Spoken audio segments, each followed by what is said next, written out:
이번에는요, 내로남불 얘기입니다. 그러니까 내가 하는 로맨스 남이 하면 불륜이다 이런 뜻이죠. 그런데요, 이게 북한 주민을 통제하는 김정은의 행태가 요즘 딱 이렇습니다. 신범철 세종연구소 수석연구위원과도 함께 들여다보겠습니다. 자, 허진 변호사, 먼저 북한이 요즘에 스마트폰을 통제를 좀 하는데 이게 좀 특이한 방식으로 통제를 한다고요? 사실 스마트폰이 자유롭게 연락하고 저희는 또 인터넷 검색하면서 세상과 연결되는 통로인데 북한식 스마트폰은 또 다른 끔찍한 감시와 통제의 수단으로 악용이 되고 있는 상황입니다. 어떤 식으로 통제를 하냐면요. 남한 말투 자동 수정 기능을 갖고 있다는 거예요. 자동 수정이요? 네, 그러니까 오빠라는 그 우리 연인 사이에서 흔히 쓰는 우리나라식 말투를 네. 이 북한 주민들도 뭐 여러 가지 드라마라든가 이런 것들을 음성적으로 보면서 네. 따라 쓰는 주민들이 있는데 이 주민들이 오빠라고 만약에 치면은 경고 메시지가 뜨면서 친형제나 친척 간인 경우만 쓸 수 있다. 문화어를 써라. 그게 동지라는 거예요. 이런 식으로 경고 메시지가 뜬다고 하고요. 남한을 입력하면 괴뢰 지역으로 자동으로 바꾼다고 합니다. 그러니까 언어를 통해서 사상을 통제를 하는 거죠. 거기다가 더 무서운 건 뭐냐면 이 사용자의 활동을 몰래 감시하기 위해서 5분마다 자동으로 스마트폰 화면을 캡처를 한다는 거예요. 그리고 그래요? 예. 당국만 열 수 있는 비밀 폴더에 이 캡처 화면을 저장을 한다는 겁니다. 그러니까 주민들이 이 스마트폰이 보급된 게 2016년 정도부터인데 네. 이걸 음성적으로 통제 감시하는 앱을 우회를 해서 다른 앱을 깔는 경우가 있었거든요. 근데 이런 것들을 통제를 하기 위해서 계속해서 감시를 하는 어떤 수단으로 사용을 한다는 겁니다. 그럼 그래픽 다시 한번 볼까요? 그러니까 이렇게 바뀐다는 거예요. 그리고 보면은 스마트폰에 그래픽 보여주실까요? 네.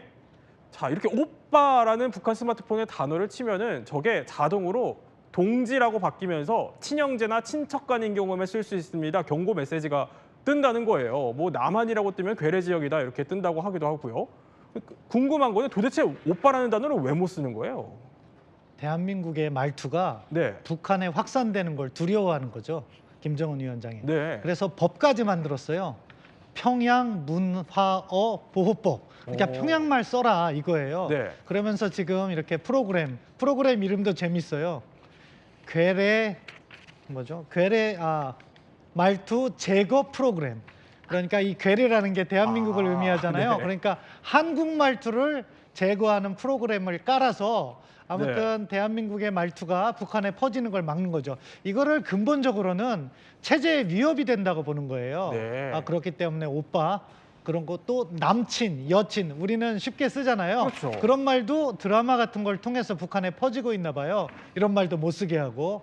아무튼 이러한 대한민국의 말투가 북한에 퍼지는 것이 김정은 체제의 위협이 된다. 이런 네. 판단을 함으로써 이걸 못하게 프로그램까지 개발한 거죠. 그러니까 남한 드라마에서 연인 간에 뭐 오빠 이런 단어를 쓰니까 그런 걸 좀 통제하겠다. 그래서 오빠라는 단어를 못 쓰게 한다 이런 설명이시군요. 네.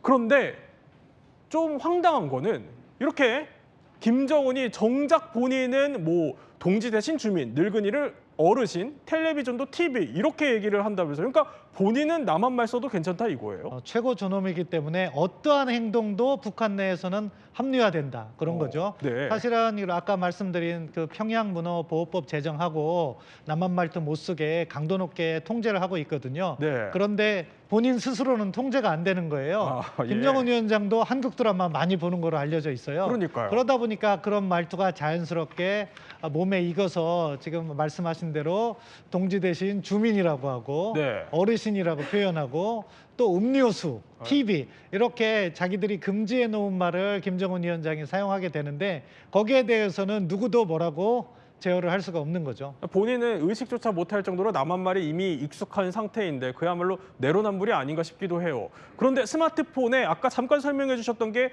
5분 캡처 기능이 있다는 거예요. 그러니까 뭘 보겠다는 거예요? 뭘 어떻게 감시하겠다는 거예요? 정보죠. 스마트폰은 사실 전화의 기능 이상으로 가장 두려운 게 정보입니다. 어떠한 정보를 공유하느냐가 네. 가장 중요하고 또 어떠한 정보를 보고 있느냐가 중요합니다. 그러니까 나만의 어떤 정보들을 지금 공유하고 있느냐 또는 나만의 어떤 드라마라든지 또는 나만의 어떤 뭐랄까요 그런 정보들을 접하느냐 이게 가장 두려운 거거든요. 네. 지금 북한은 약 한 700만 명 정도의 휴대폰이 보급이 되어 있다고 합니다. 그래요? 평양 평양은 약 한 71%가 휴대폰을 갖고 있는데 평양 이외에는 평균 한 30%도 갖고 있지 못하다고 해요. 네. 그러니까 700만 명을 통제하려면 일일이 개도 갖고 안 되는 거거든요. 오. 그래서 저렇게 앱을 깔아서 아예 이렇게 통제를 하는 것이죠. 네.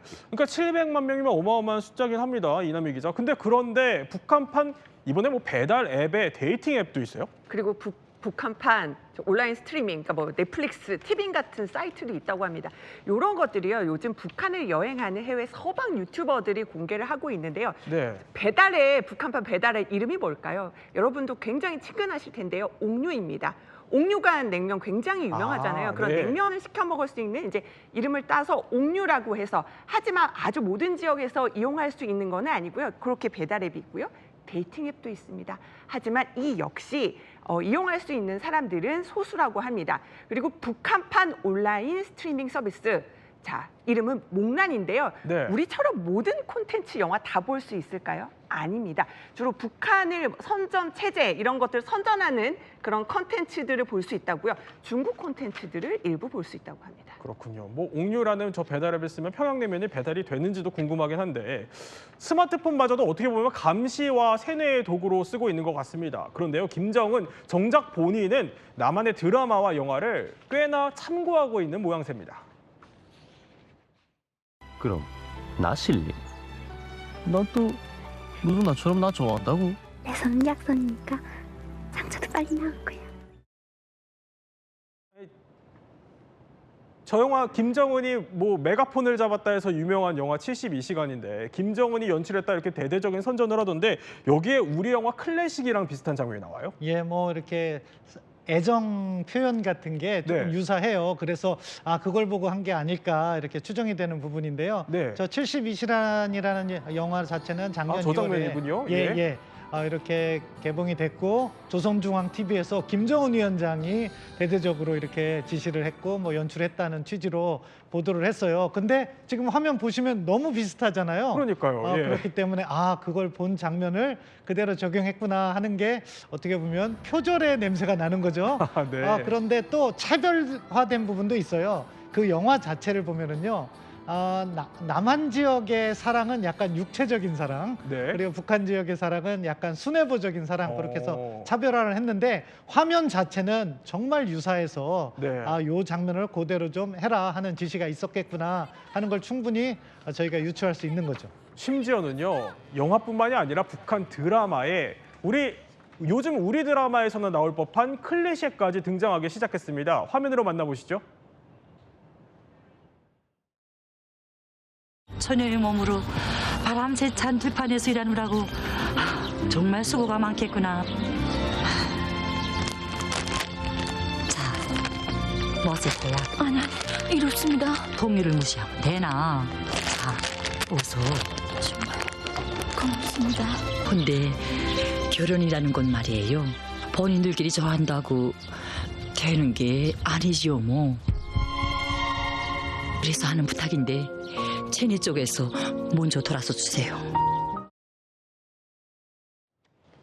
아니 이종훈 평론가 저거 요즘 우리 드라마에서 나오는, 그러니까 우리 아들이랑 좀 헤어져줘 이거잖아요. 그렇죠. 근데 남한 문화 따라하면은 정작 본인 처벌하겠다 이러더니 드라마는 또 비슷하게 따라하는 것 같아요. 그렇죠. 그러니까 이건 어쩔 수 없을 것 같아요. 일부러 따라하기도 있지만, 그러나 이 드라마를 제작하거나 영화를 제작하는 세대, 30대와 40대가 이미 어렸을 때 장마당에서 USB를 통해서 드라마가 이렇게 번져가고 퍼져가고 해서 확산됐는데, 그게 나쁘다 좋다의 어떤 그런 것들을 다 떠나서 그런 문화를 이미 어렸을 때부터 접하면 자기가 저렇게 만들 때 어떤 장면들이 유사할 수밖에 없어 보이거든요. 그러니까요. 또 예. 물론 이걸 일부러 따라해서 이 드라마를 사람들이 보게끔 하는 어떤 의도도 분명히 있을 겁니다. 그만큼 기본적으로는 우리 드라마가 음으로 양으로 많이 확산돼 있다라고 우리가 판단을 하면 좋을 것 같습니다. 그런데 김정은의 내로남불이 하나 더 있다고 합니다. 뭐냐면 바로 이거예요. 이렇게 딸이랑 같이 본인은 선글라스를 착용하고 공개석상에 나오는데 아니 북한에서는 선글라스를 쓰면 이거 반동으로 규정을 한다면서요. 예, 그러니까 이건 역시 내로남불의 전형적인 사례라고 볼 수 있죠. 지금 화면에서 보시는 것처럼 저렇게 선글라스 자연스럽게 착용하고 네. 사실은 보면은 김정은 위원장은 약간 두 가지 개성이 함께 있는 것 같아요. 하나는 뭐냐면 본인 스스로는 어렸을 때 스위스에서 교육을 받고 서구 문화에 상당히 익숙해져 있는 거죠. 네. 자유분방한 문화에. 그런데 그 문화를 북한에 적용하면 체제가 위협을 받는 거예요. 그렇기 때문에 체제 차원에서는 철저하게 단속을 해놓고 네. 본인 차원에서는 본인이 하고 싶은 거를 가끔 한다는 거죠. 그게 결국엔 자기가 금지한 뭐 선글라스 착용, 남한 말투 뭐 여러 가지 측면에서 그런 차이를 보여주는데 중요한 건 아까 제가 말씀드린 것처럼 김정은 위원장을 제재할 수 있는 시스템이 북한엔 없어요. 그러니까 어떠한 행동을 하더라도 네. 최고존엄이기 때문에 다 이해가 되는 체제가 북한 체제다 이렇게 설명드릴 수 아니 있겠습니다. 근데 한 가지 더 궁금한 거는 뭐 잡으려고 하지만 이미 공공연하게 남한 문화 다 퍼진 거 아닙니까? 북한 내. 그렇죠. 너무 많이 퍼져 있어서 사실은 제도적으로 그것을 갖다가 통제하고 처벌은 하고 있는데 네. 막기는 어려울 것 같다. 그렇기 때문에 김정은 위원장 한 발 더 나갔어요. 그래서 남북한은 두 개의 적대 국가다 이렇게까지 설명을 하고 있는데 네. 북한 주민들의 생각은 다르겠죠. 김정은의 이런 이중잣대가 언제까지 통할지 더 지켜보기로 하고요.